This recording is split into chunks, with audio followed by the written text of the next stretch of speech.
प्रिय मित्रों, mind booster channel में आप सभी का स्वागत और अभिनंदन। आज हम आधारभूत विषयों के बारे में बताएंगे। विषय तो बहुत से होते हैं, फिजिक्स हो सकता है, केमिस्ट्री हो सकता है, बायोलॉजी हो सकता है, अकाउंट्स है, बीएसटी है, इंग्लिश है, लेकिन आधारभूत विषय क्या हैं? जैसा कि हम जानते हैं कि अपनी विद्या भारती के अंतर्गत सभी समस्त विद्यालय जो चलते हैं वो आधारभूत विषयों की बात करते हैं। हम ये जाने कि विद्या भारती आज से 67 वर्ष पूर्व 1952 में गोरखपुर में पक्की बाग में श्री सरस्वती शिशु मंदिर का जो है नींव रखी गई थी। उस नींव में कृष्ण गांधी जी, नानाजी देशमुख, शंकर शरण श्रीवास्तव जी, देवरस जी और भी अन्य लोग जो थे, कृष्णकांत जी, इनके माध्यम से वो विद्यालय की स्थापना हुई। और वहाँ पर यह सोचा गया कि जो मैकाले शिक्षा पद्धति से हमारी रीति नीति परंपरा चल रही थी आज़ादी से पहले तक की, उन चीज़ को ख़त्म करके हम एक ऐसी शैक्षिक प्रणाली का जन्म करें जिसमें कि बच्चे का सर्वांगीण विकास हो सके।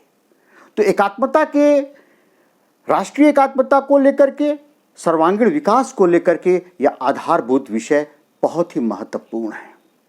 आधारभूत विषय जो हैं, जैसे कि हम लज्जाराम तोमर जी से मिले हुए हैं, शंकर शरण जी से मिले हुए हैं, अपने बहुत से अधिकारी हैं जो कि इस विषय पर लगातार चिंतन मनन करते रहते हैं विद्या भारती के। वह आधारभूत विषय जो हैं वो कौन कौन से हैं जो कि जीवन की शिक्षा से जुड़े हुए हैं। विषयवार शिक्षा नहीं, जीवन की शिक्षा, जिसे कि हम आगे चल करके शिक्षा बोलते हैं या विद्या बोलते हैं। जो विषय हमारे सर्वांगीण विकास करने में मदद करे और हमें बढ़ चढ़ करके जीवन के नए नए आयाम को दिखाए, वही शिक्षा जो है वह फलीभूत होती है। जीवन उसी पर चलता है, इसी चीज़ को हम आधारभूत शिक्षा लेकर के चलते हैं। तो विद्या भारती की रीति नीति परंपरा के अनुसार 5 जो हैं वह आधारभूत विषय हैं। पहला जो है वो शारीरिक शिक्षा है, दूसरा जो है वो योग शिक्षा है, तीसरा जो है वो संस्कृत शिक्षा है, चौथा जो है वह संगीत शिक्षा है और पांचवा जो है वह आध्यात्मिक और नैतिक शिक्षा है। अब हम एक एक चीज़ को लेकर के चलेंगे कि जो शारीरिक शिक्षा है उसका हेतु क्या छुपा हुआ है।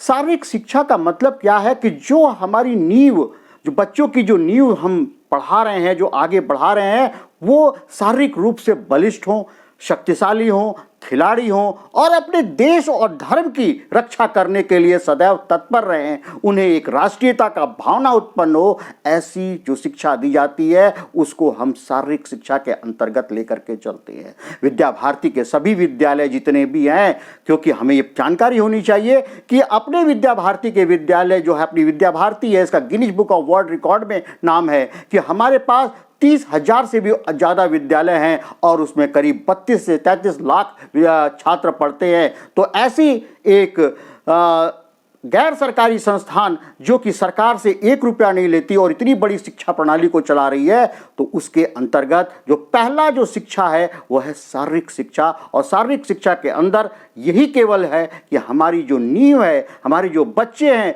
जो आगे चल करके इस देश का भविष्य का निर्धारण करेंगे, वो अच्छे से शारीरिक दृष्टिकोण से मजबूत हो, सक्षम हो, खिलाड़ी बने, स्वस्थ रहे। और जब तन स्वस्थ रहेगा, मन स्वस्थ रहेगा, तो निश्चित है कि अच्छा छात्र बनेगा और देश का जो है, समाज का नेतृत्व करेगा। ठीक इसी क्रम में दूसरी शिक्षा जो है वह है योग शिक्षा। योग शिक्षा जो है वो हमारे पूरे मन मस्तिष्क को लेकर के चलती है। जो हमारे अंदर जितनी भी योग, यदि शिक्षा की बात की जाए तो आध्यात्मिक होगा, मानसिक शिक्षा है, मानसिक जो विकास है, बौद्धिक विकास है और भी जो हमारी नैतिक विकास है, चारित्रिक जो विकास है, वो सारे जो चीज़ें हैं वो योग से संबंधित हैं। क्योंकि योग जो है वो शरीर को स्वस्थ रखता है, मन को शांत रखता है, मन को एकाग्र रखता है। और योग शिक्षा के लिए जो है पूरे विद्या भारती में हर विद्यालय में इसकी जो है व्यवस्था की गई है। हर प्रदेश में प्रांत स्तर पर योग शिक्षा केंद्र बनाए गए हैं, जहां से विभिन्न प्रकार के पाठ्यक्रम मिलकर के हमें प्राप्त होते हैं और जिस पाठ्यक्रम के आधार पर हम बच्चों को ट्रेंड करते हैं और आगे बढ़ाते हैं। ठीक इसी क्रम में जो है संस्कृत जो है वह कई भाषाओं की जननी मानी जाती है।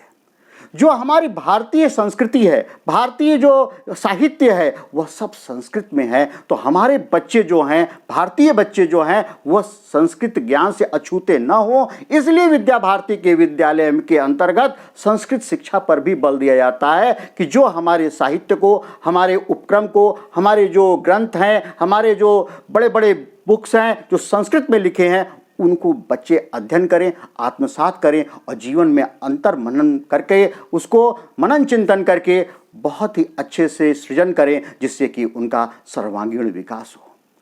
ठीक इसी क्रम में जो है चौथी शिक्षा जो है वह संगीत शिक्षा की है। संगीत जो है वह बहुत सारी भावनाओं को लेकर के जो हमारे दिल के अंदर हृदयंगम होता है। लज्जाराम तोमर जी भी बोलते थे, शंकर शरण श्रीवास्तव जी भी इस बात को बोलते थे कि यदि संगीत है तो बच्चे का जो पर्सनैलिटी है वो बहुत ही अच्छा डेवलप होगा, बच्चे का मन शांत होगा, बच्चे का मन एकाग्र होगा और वह बच्चा जो है बहुत ही अच्छा विकसित होकर के आगे बढ़ेगा। तो संस्कृत के लिए विभिन्न प्रकार की भाषाएं हैं, विभिन्न प्रकार के गीत हैं, विभिन्न प्रकार के उसकी रचनाएं हैं, लेकिन उसका भाव जो होता है वो एक होता है कि हम सब एक हों, हम सब एकजुट होकर के जो है गीत गा रहे हैं और उस संस्कृत के विषय को और साथ में संगीत को जो है हम आगे बढ़ा रहे हैं। तो संगीत जो है एक बहुत ही आवश्यक विषय है किसी भी बच्चे के सर्वांगीण विकास के लिए। और नेक्स्ट जो है वह है आध्यात्मिक और नैतिक शिक्षा।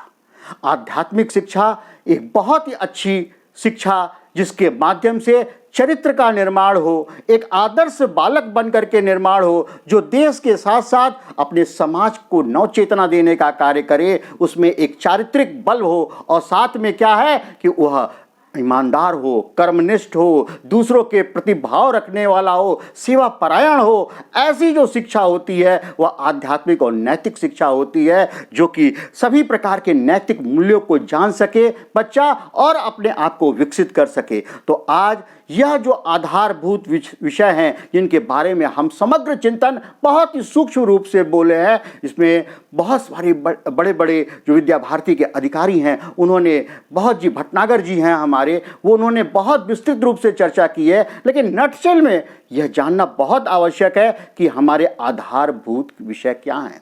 और यह आधारभूत विषय जब तक आचार्य जी लोग को नहीं समझ में आएगा, जब तक शिक्षक को नहीं समझ में आएगा, अध्यापक को नहीं समझ में आएगा, तो उसका क्रियान्वयन जो है वह बच्चों में नहीं हो पाएगा। अतः यह आधारभूत विषय के बारे में बहुत अच्छे से समग्र चिंतन करके पहले कोशिश करना है कि हमारे आचार्य बंधु इस चीज़ को, शिक्षक बंधु इसको समझें और समझ करके इसके पाठ्यक्रम को, जो कि विद्या भारती के जो कुरुक्षेत्र की जो प्रकाशन है वहाँ से देववाणी नाम के संस्कृत वार्ता के एक पुस्तिका है, जिसके अंतर्गत वह सारी डिटेल्स उसके अंतर मौजूद है। संस्कृत का संभाषण कैसे हो, संगीत शिक्षा कैसे हो, आध्यात्मिक शिक्षा कैसे हो, वहाँ से छोटी छोटी पुस्तिकाएं बनी हैं। उन पुस्तिकाओं का अध्ययन करके हम आगे बढ़ सकते हैं, अपने बच्चों को सर्वांगीण विकास के लिए हम तत्पर कर सकते हैं और उन्हें बहुत ही अच्छा बना सकते हैं।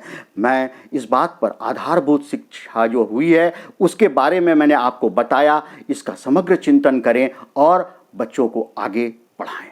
बहुत बहुत धन्यवाद। जय भारत, जय देश।